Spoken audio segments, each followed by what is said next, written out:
तो हांगकांग में केजी के दौरान बच्चों को घर के बारे में सिखाया, उनको ट्रैफिक रूल सिखाया जाता है, रोड पे कैसे। हमारे एजुकेशन सिस्टम में वो स्कोप नहीं। जब पाइथागोरस थ्योरम की बात की जाए तो उसका लाइफ से क्या कनेक्शन? डू यू थिंक ऐसा कोई प्लेटफॉर्म होगा smart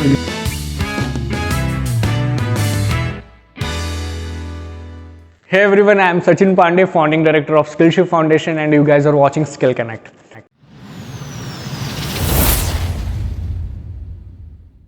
Skill Connect is an initiative of Skillshare Foundation to bridge the gap between industry and academics. So this time we are calling all the industry experts from the industry and academic experts from the institutions and also fellow student community of India. So let's bridge the gap between industry and academics. Welcome you all. Today we have our esteemed guest Pratap Shukla sir. So he is a design thinking expert, currently founding director of Tech Ideas Private Limited.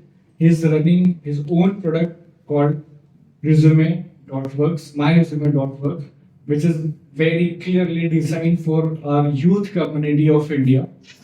So he is also helping our youth community since I think last 14 years, Yes. 14 to 15 years. Yes. Yeah. So I think like this show is for you guys. Do enjoy this show. So Pratap sir, जब आप Hong Kong से India आए थे, और ये अपने आप में बहुत बड़ी बात होगी कि हांगकांग से वापस इंडिया आना, एक जो वहाँ जा चुका है, आउट ऑफ कंट्री जा चुका है, वापस इंडिया आके अपनी कंट्री के लिए सोचना, अपनी कंट्री के यूथ के लिए सोचना, ये हेड्स ऑफ टू यू। आपने बहुत एक करेज है जो आपने इतना बड़ा डिसीजन लिया। सर मेरा सबसे पहला क्वेश्चन ये है आपके लिए, जब आप इंडिया आए, आपने यहाँ के सिचुएशंस देखी, यहाँ पे बच्चों देखे, यूथ देखा, आप यूथ से हमेशा वेल कनेक्टेड हो, तो आप यूथ को, अभी जो यंग जनरेशन, आप उनको किस तरह देख रहे हैं? मैं काफ़ी सारे इंजीनियरिंग कॉलेज और बाकी कॉलेजेस के स्टूडेंट से कनेक्ट हुआ हूँ, नागपुर में भी और नागपुर के बाहर पूना में, बेंगलोर में। तो मुझे काफ़ी पोटेंशियल दिखता है अपने यूथ में। मुझे ऐसा लगता है कि जो डेमोग्राफिक डिविडेंड की हम बात कर रहे हैं वो सच में हमारे पास में है, लेकिन उस डेमोग्राफिक डिविडेंड को एनकैश करने के लिए हमारे पास सफिशिएंट प्लेटफॉर्म नहीं। तो इस लाइक कि आपके पास कुछ बागान है, कुछ सब्जियां उग रही हैं, कुछ फल फ्रूट उग रहे हैं, लेकिन उनको सही तरह से मार्केट तक ले जाने के लिए आपके पास मैकेनिज्म नहीं। तो ये मेरा समरी है ओवरऑल सिचुएशन पे। सो डू थिंक लाइक, अगर ठीक है आपका कहना है कि उनके लिए कोई प्रॉपर एक वेल चैनलाइज्ड या वे नहीं है जहाँ से वो एक आगे बढ़ पाए। सो कॉलेज तो है, कॉलेज भी है, एकेडमिक है, और बहुत सारे प्रोग्राम्स अवेलेबल हो पा रहे हैं उनके लिए, और बहुत सारे प्रोग्राम्स इंडस्ट्री भी कनेक्ट कर रही है कॉलेजेस से, इंस्टीट्यूशन से, ताकि उनको एक प्रॉपर वे मिल पाए। फिर भी इतना बड़ा गैप क्यों है? सो देखिए, एफर्ट्स सभी लोग ले रहे हैं, स्टूडेंट्स भी एफर्ट ले रहे हैं, कॉलेज भी एफर्ट्स ले रहे हैं, इंडस्ट्री एफर्ट्स ले रही है, गवर्नमेंट भी एफर्ट कर रही है। तो मैं ये नहीं कहूँगा कि एफर्ट्स में कमी है।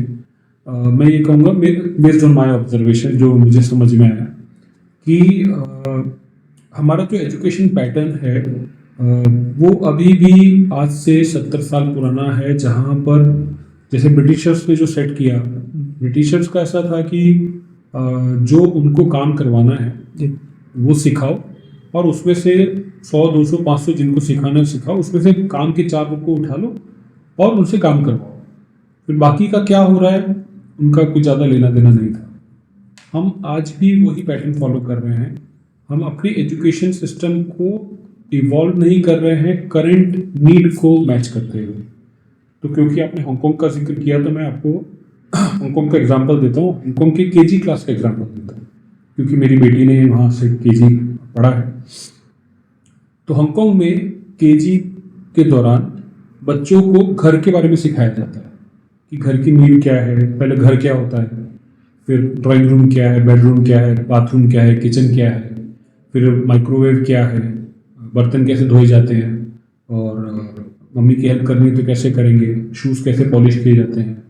बच्चे थोड़े बड़े होते हैं तो उनको ट्रैफिक रूल सिखाया जाता है, रोड पे कैसे चला जाए, पार्क में जाते हैं तो डिसिप्लिन में कैसे रहें। तो जो एजुकेशन है वो रियल लाइफ के बारे में है, थ्योरी नहीं पढ़ाया जाता। ऑफ कोर्स अब सवाल ये उठता है कि वहाँ बच्चों की वोकेबलरी कैसे बिल्डअप होती है।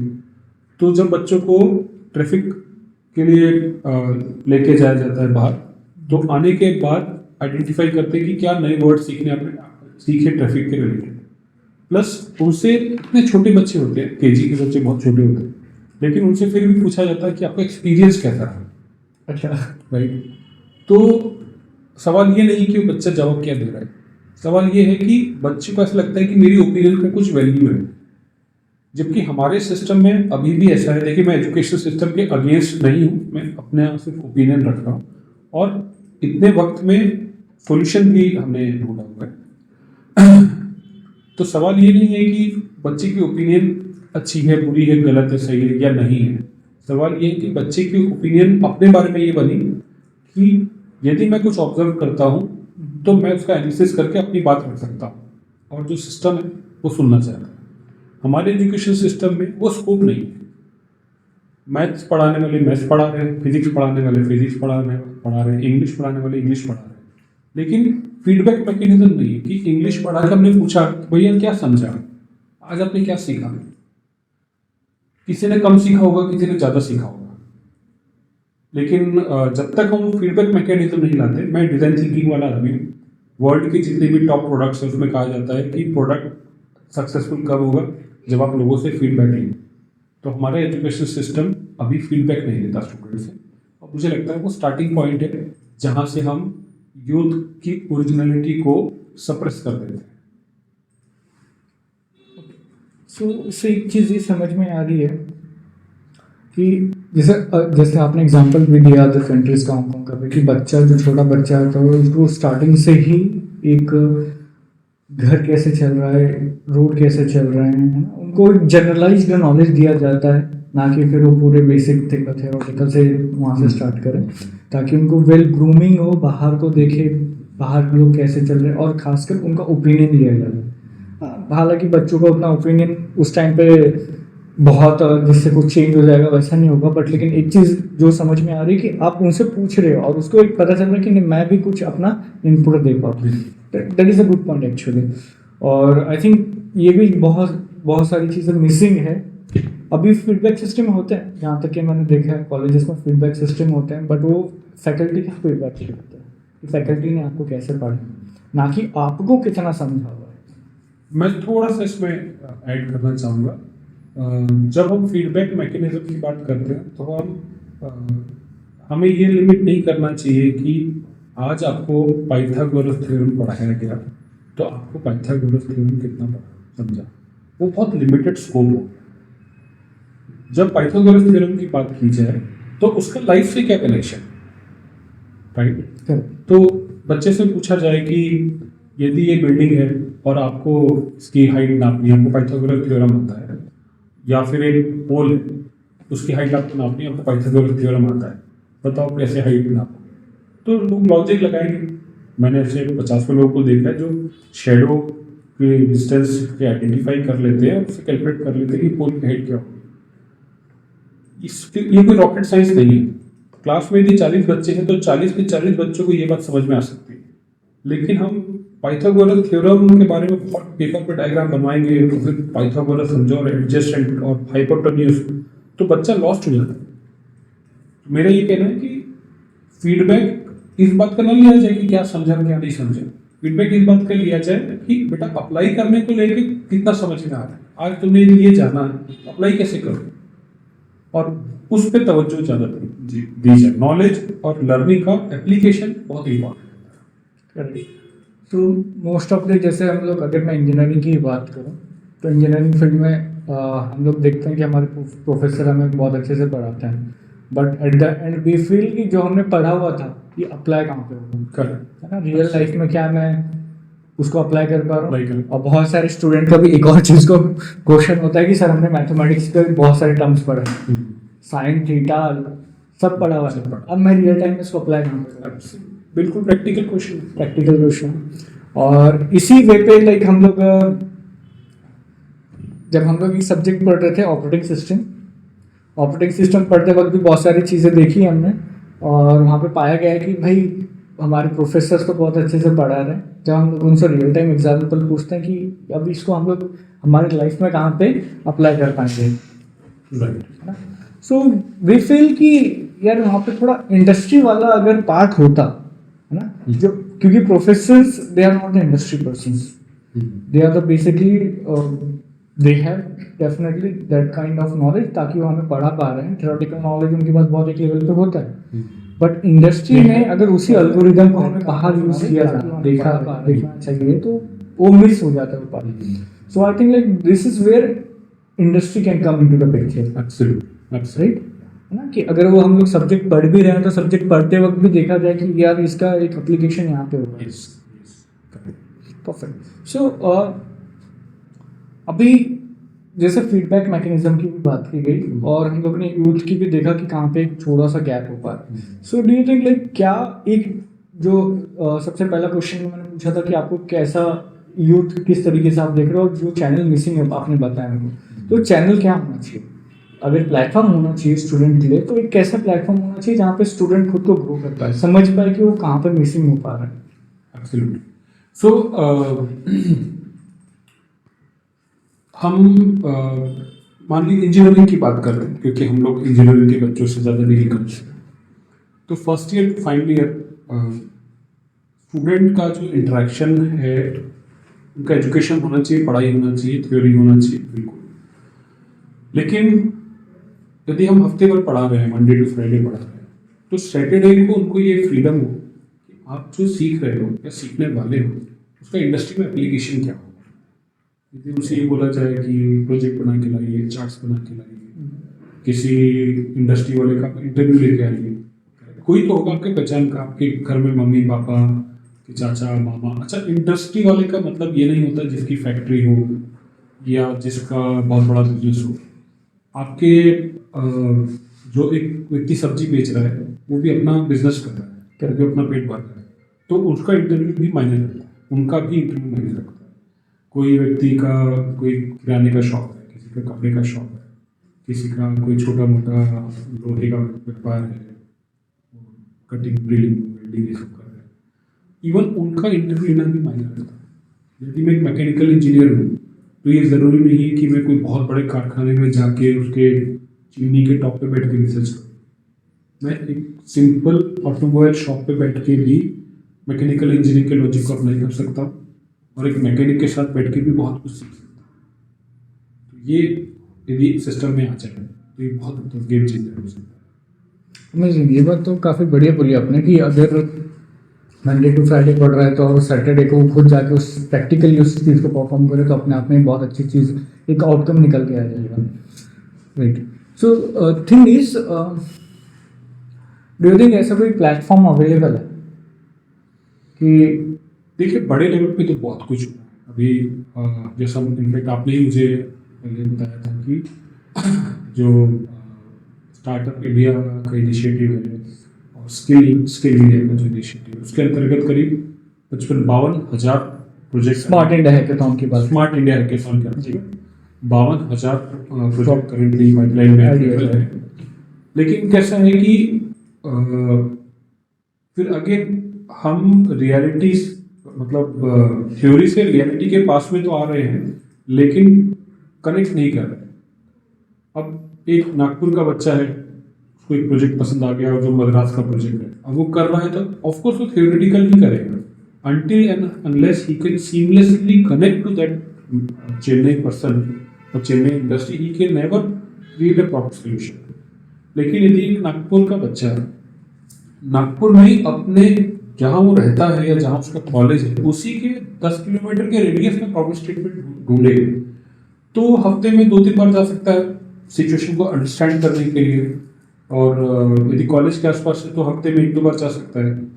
तो मुझे ऐसा लगता है कि जो मिसिंग है वो है रियलिटी कनेक्ट, कि बच्चा गवर्नमेंट लेवल पे जाके सॉल्यूशन ढूंढने की कोशिश ना करे, बल्कि जिस जगह रहता है या जिस कॉलेज में पढ़ता है उसके रेंज में, ज्योग्राफिकल रेंज में प्रॉब्लम को ढूंढे, उसको सॉल्यूशन। ये मिसिंग है। That is called local for vocal kind yes. कि आप लोकली जितने प्रॉब्लम्स आ रहे हैं, लोकली जितने आपके सोसाइटल प्रॉब्लम है कॉलेज लेवल के प्रॉब्लम्स हैं, इनफैक्ट आपके ग्रुप में जितने प्रॉब्लम्स चल रहे हैं आप उस प्रॉब्लम को फाइंड आउट करो, आप उस चीज़ पर भी कुछ सोल्यूशन दे सकते हो, राइट। वेरीज बहुत सारे उसके तरीके हो सकते हैं, instead of just waiting for कि आपको कोई बड़ा प्रॉब्लम स्टेटमेंट ला के देगा कोई and you are going to solve that. Perfect. सो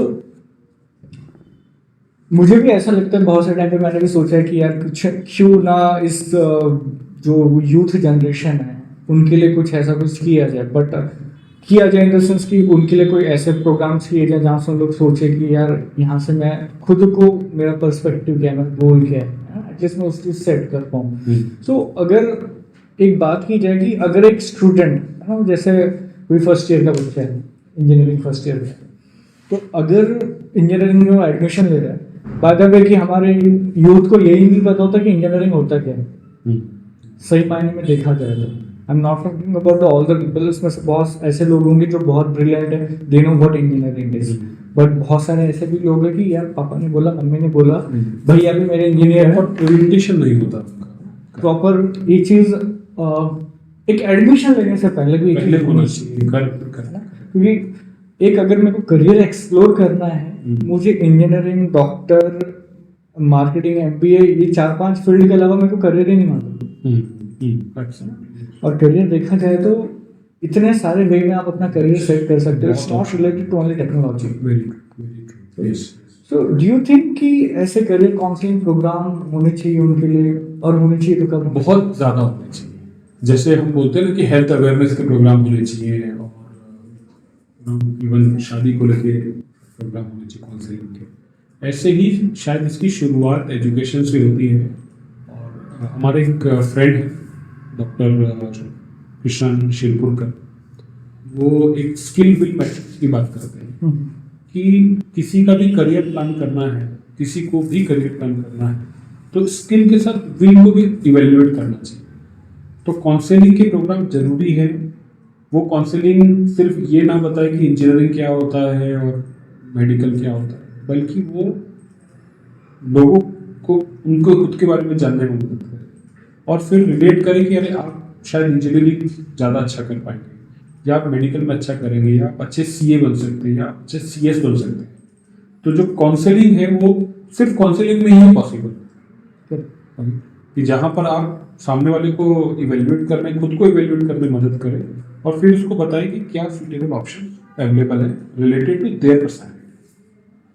मैं कंप्लीटली 100% एग्री करता हूँ काउंसलिंग से before taking in graduation program, any graduation. In fact 6th से 10th तक वो फेज होता है जब बच्चे की मैच्योरिटी डेवलप होती है, एडोलसेंट एज कही जाती है। उस दौरान यदि बच्चे को अपॉर्चुनिटी हो कि वो खुद को इवेल्युएट करे, पढ़ाई से रिलेट करे, मुझे क्या सब्जेक्ट ज़्यादा अच्छा लगेगा, मतलब फिजिक्स केमिस्ट्री अच्छा लग रहा है, या बायोलॉजी अच्छा लग रहा है, या मुझे आर्ट्स अच्छा लग रहा है, या मुझे लैंग्वेजेस अच्छे लग रहे हैं, और फिर उसके बेसिस पे एक रेगुलरली वो सेल्फ असेसमेंट करें, उसको कुछ मैट्रिक्स दिए जाएँ, कोई करियर एक्सपर्ट बातचीत करे उनसे, एंड अकॉर्डिंगली भी वो चुन पाए कि it seems I should go in languages, I should choose some field related to languages, I should choose some field related to physics, maybe chemistry, maybe a combination of that. So 6th to 10th मुझे लगता है ये जो as है, यहाँ counselling की need सबसे ज़्यादा होती है। और ये चीज़ देखिए कि बहुत मिसिंग हो जाती है, बहुत ज़्यादा अनअवेयरनेस बहुत है इस पर। और जिसका कारण है आज हम जो लाइफस्टाइल डिजीजेज ये सब बात करते हैं, ये उसी का ही बाई प्रोडक्ट है बेसिकली, जहाँ पर व्यक्ति को सही टाइम पे सही करियर गाइडेंस नहीं मिला, फिर जो उसको करियर मिला उसने वो चुन लिया, अब वो कुछ वो काम कर रहा है जो वो करना नहीं चाहता, तो अल्टीमेटली उसकी जो बॉडी है वो सफर कर रही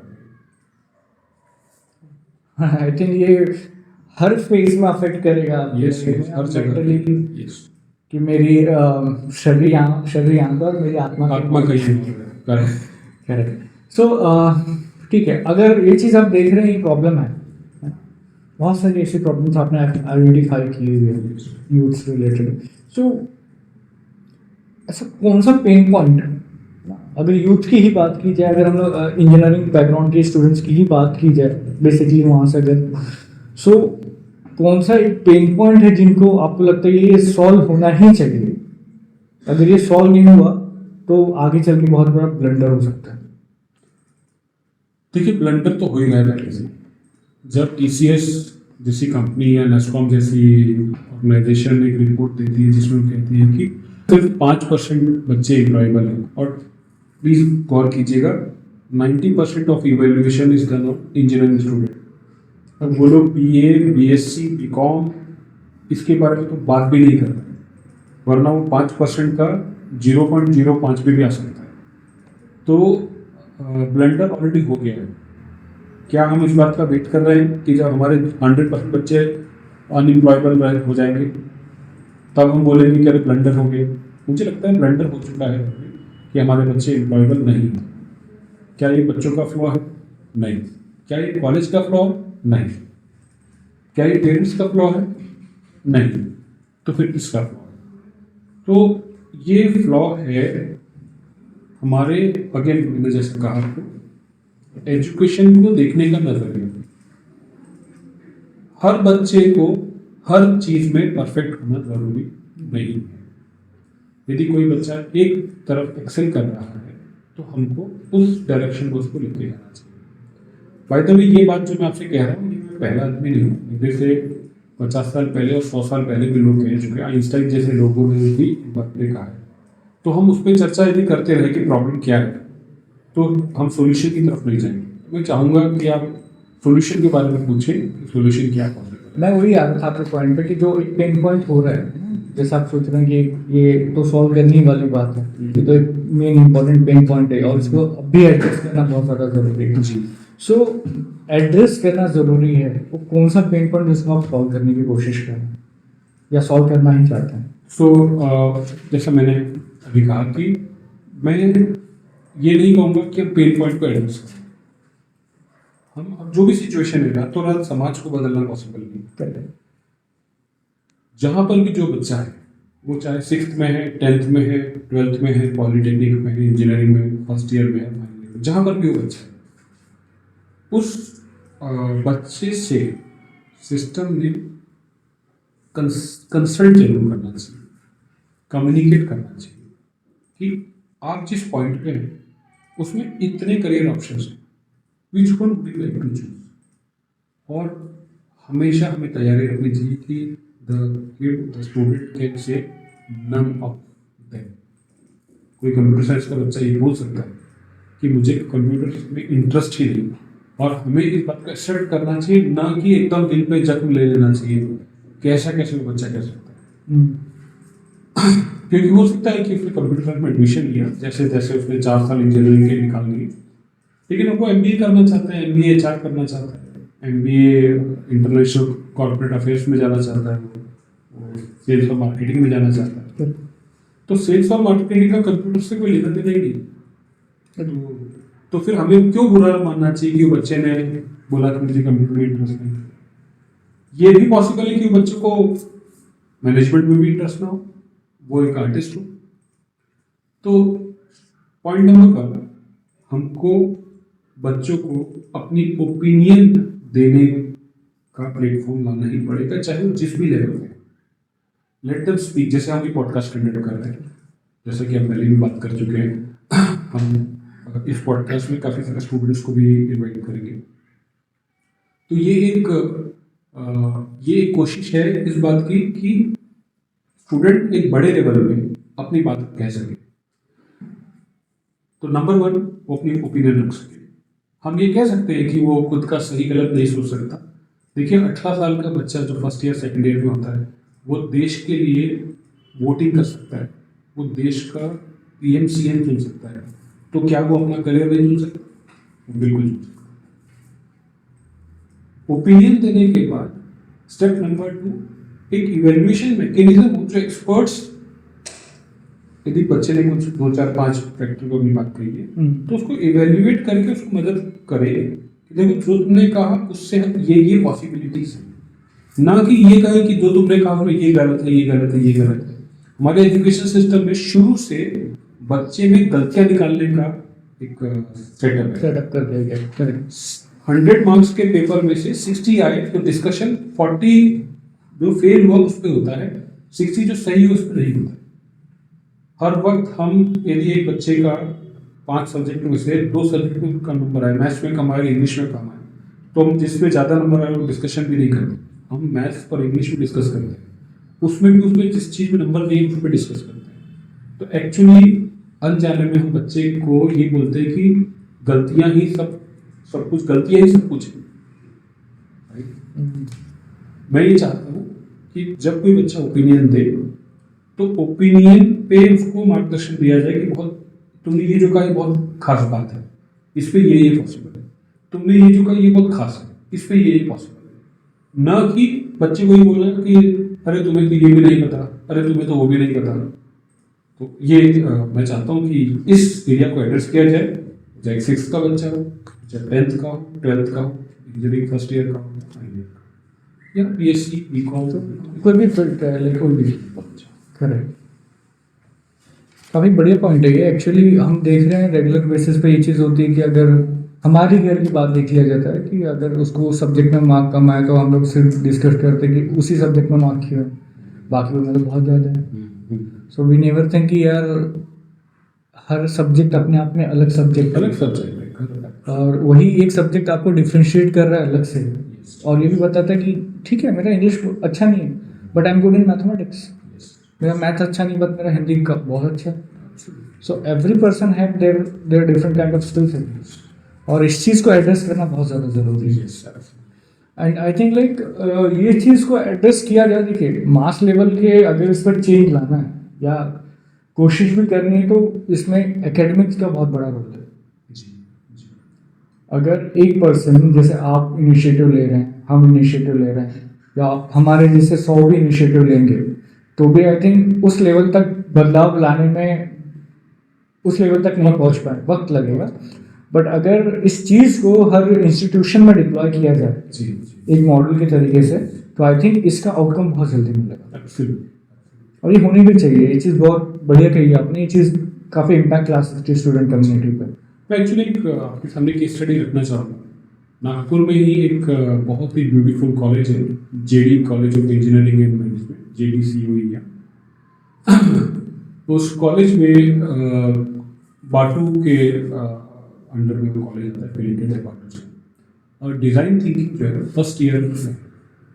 तो फॉर्चुनेटली मुझे मौका दिया गया कि मैं एज ए इंडस्ट्री एक्सपर्ट होके स्टूडेंट को डिज़ाइन थिंकिंग पढ़ाऊँ। मुझे डिज़ाइन थिंकिंग हर फील्ड में एप्लीकेबल है। वहाँ के मैनेजमेंट से बात करके मैंने design thinking in career building को चुना।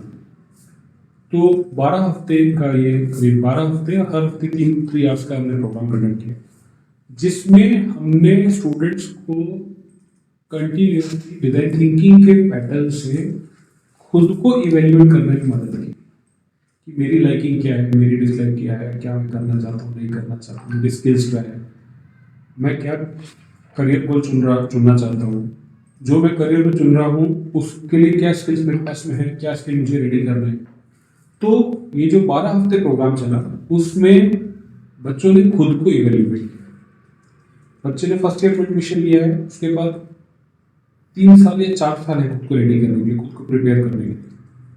यदि वो गोल सेट करता है, खुद को प्रिपेयर करता है, क्योंकि 12 हफ्ते में उसने खुद के बारे में सोचा, तो ये 100% है कि जब तक वो अपनी इंजीनियरिंग कंप्लीट करेगा वो मतलब मार्केट एक्सेप्टेबल प्रोडक्ट होगा, क्योंकि उसको पता है कि मुझे क्या करना है, मुझे क्या आता है, मुझे क्या नहीं आता, मैं क्या करना चाहता हूँ, क्या मैं नहीं करना चाहता। थोड़े बहुत बदलाव आएंगे, लेकिन अल्टीमेटली एक मैच्योरिटी, एक सेल्फ अवेयरनेस उस बच्चे में। तो मैं ये मेंशन करना चाहता हूँ कि ऐसा नहीं कि नहीं हो रहा है। डिज़ाइन थिंकिंग गवर्नमेंट लेके आई है न्यू एजुकेशन पॉलिसी में, और JD कॉलेज जैसे कॉलेज हैं जो प्रोएक्टिवली उसको इम्प्लीमेंट भी कर रहे हैं। अब ये है कि थोड़ा सा इसको बाकी कॉलेजों को भी ये मैच्योरिटी अपने अंदर लानी होगी कि डिज़ाइन थिंकिंग जैसे सब्जेक्ट को थ्योरी जैसे ना पढ़ाए सर, एकदम प्रैक्टिकल एस्पेक्ट के पढ़ाए। और ना सिर्फ डिज़ाइन थिंकिंग की ही नहीं, अगर हम लोग अदर सब्जेक्ट भी लिया जाए तो अदर सब्जेक्ट भी हम लोग प्रैक्टिकल वे से लेके जा सकता है। डिज़ाइन थिंकिंग तो लगे ये अपने आप में एक बहुत बढ़िया तरीका है कि आप खुद को कैसे इवोल्यूट कर पा रहे हो और खुद को कैसे खोल पा रहे हैं। हाँ एब्सोल्युटली। आपका माइंड, हम लोग जब आई थिंक कभी मैं भी इंजीनियरिंग में भी था, और बहुत लोगों से, बहुत स्टूडेंट से भी कनेक्ट किया है मैंने भी। सो ऑलमोस्ट जहाँ तक कि कनेक्ट करने के बाद उनको यही पता चलता है कि यार वो ऐसे लेके बैठे अपने माइंड को, है ना, और ये माइंड ना क्लोज हो जाता है उनका। बहुत कम पर्सन होंगे जो अपने माइंड को ऐसा ओपन करके Open बैठते हैं। और क्यों ऐसे खुद को क्लोज कर रहे हैं, आई डोंट नो क्यों। सिर्फ या सब्जेक्ट की वजह से, या उनके करिकुलम की वजह से, या एनवायरनमेंट की वजह से। क्योंकि अगर डिज़ाइन थिंकिंग उन तक पहुँचती, क्योंकि डिज़ाइन थिंकिंग एक अपने आप में बहुत बड़ा लाइक एस्पेक्ट बोला जा सकता है, जिससे इंसान खुद को वो समझ पा रहा है और अपने आप के हर पॉइंट को समझ पाता है डिज़ाइन थिंकिंग के तरीके से। इनफैक्ट डिज़ाइन थिंकिंग तो बड़ी से बड़ी कंपनी यूज़ कर रही है इस पूरे process वर्ल्ड को। में यूज हो रहा है अभी। चाहे हम लोग एप्पल की बात कर ले, गूगल की बात कर ले, या डे टू डे हम लोग अगर कोई प्रोडक्ट भी यूज़ कर रहे हैं हम लोग, उस वे में भी हम लोग का डिज़ाइन थिंकिंग यूज़ किया गया है। तो आई थिंक ये चीज़ इम्प्लीमेंट होनी चाहिए, हर कॉलेज में इम्प्लीमेंट होनी चाहिए, जहाँ से हम लोग बोल रहे हैं कि एक जर्नी है यूथ की, जो जिसको एक कन्वर्ट करके यूथ प्रॉपर दे रही है, जो आने वाले हमारे इंडिया के लिए बहुत बड़ा यूथ पावर हम लोग जिसको कह रहे हैं। तो अगर वो एक ग्रास रूट लेवल पे ही अगर उनको इस तरीके से नर्चर किया जाए तो आगे चल के बहुत बड़ा एक एसेट बन सकता है। क्योंकि आप भी देख रहे हैं, आप तो इंडिया बहुत देश घूम चुके हैं, तो अदर कंट्रीज जितनी है वो इंडिया पे बहुत ज़्यादा रिलाई कर रही है और बहुत फोकस कर रही है कि India is like next big power. तो अगर हम लोग ही हमारे यूथ को नर्चर नहीं कर पाए तो like where we are lacking, यहाँ पे हम लोग लैक हो जाएंगे। परफेक्ट। सो आई थिंक काफ़ी प्रोडक्टिव डिस्कशन है ये, और एंडलेस जितना हम लोग इस पर चर्चा करें। बहुत बड़ा देश है हमारा और ये बहुत बड़ी प्रॉब्लम है, तो एक ही पॉडकास्ट में इसको सॉल्व करना ठीक नहीं। बहुत मुश्किल है। बट बहुत अच्छा इंटरेक्शन है, बड़ी फैंटास्टिक। सो आगे गाइज, ये तो एक बेसिक था जहाँ से हम लोग इनिशिएट करना स्टार्ट किए हैं।